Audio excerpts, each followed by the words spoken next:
I'm so sorry to hear that you feel this way, but let me assure you, I've never felt like you're wasting my time. But can I ask why you feel that you were? Well, I just don't see the urgency for me to do something. For example, last week in our studies, we were learning about how wars and the likes are signs of us living in the last days. I mean, sure, there's a war going on in Afghanistan right now, but in our Bible studies, we've learned about wars and food shortages in the days of David and Jacob. And what's the difference? Wow, you're retaining a lot of information, so that's really great to see. And yes, you are right. Wars and food shortages have been around for generations. But to make this a little easier for you to understand, maybe an illustration will help. Now, when you come into Napa, you cross over the railroad tracks, right? Yeah. So how do you know that there's a train coming? Well, there's lots of signals like stop sign, the loud bell, and the red flashing lights. Yes, we learned from a young age that all of these signs combined serve as a warning for us to keep on the watch. So likewise, Jehovah has lovingly taught us how to identify the signs of the last days. Now, we went over these last week, but let's focus on the two that you mentioned, wars and food shortages. So let's and see how we can recognize them as signs of the last days. So let's open our Bible to Revelation chapter 6, verse 4, and I can read that one. And another came forth, a fiery colored horse, and to the one seated upon it there was granted to take peace away from the earth, so that they should slaughter one another, and a great sword was given him. Now, when you hear the scripture, what do you envision? Well, I see wars and violence and a lot of killing. But isn't that with any war? True, but notice, where is the peace being taken from? Yes, the earth or all of mankind. Now, let's open to our reasoning book. I notice you don't have yours, so I can share mine and see what it has to say about this. Now, international wars and wars within nations have been fought, but beginning in 1914, the First World War was fought. This was not merely a conflict between two armies on the battlefield.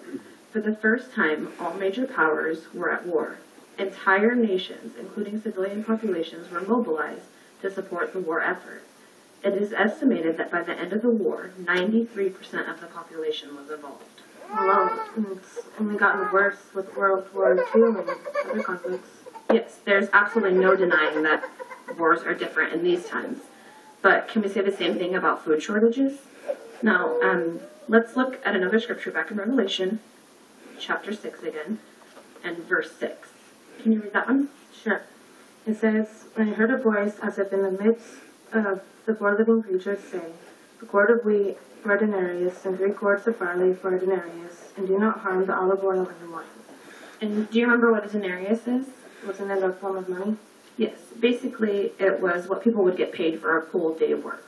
Now, can you imagine working an entire day, and only getting paid with a potato? No, that's crazy. But what are we seeing today?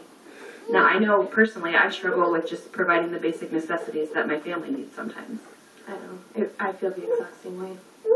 But again, is this just a problem that we're seeing here in Napa? Well, now that I think about it, I always see those commercials on TV where the kids in the third world countries are starving to death. Right. Just like wars, food shortages have become a global epidemic. Now, just by these two signs alone, we see that the times have changed. But what does that mean for us? Now, let's go back to our original illustration about the train tracks. Now, when you typically see a regular stop sign, what does that mean? It means to stop and proceed with caution. Right. But if you went up to a railroad track and you saw that stop sign, would you just stop and then proceed with caution? No. To be safe, you would wait until the gate goes back up. Right. Fortunately, someone taught us that there's a difference between the two. And the same can be said about wars and food shortages. Is there a difference in what we're seeing today in these times? Yeah, because now they're on a global scale that everyone can see. Yeah, but who taught us how to identify these times? Jehovah did. Right, and aren't we thankful for that? Nikki, there's so much more that we can learn about our Creator and what He has in store for those of us who heed the signs of these times. Yeah, and I realize that now, and I feel bad that I ever thought I should stop learning. I hope you'll still come back next week. Don't worry, I planned on it.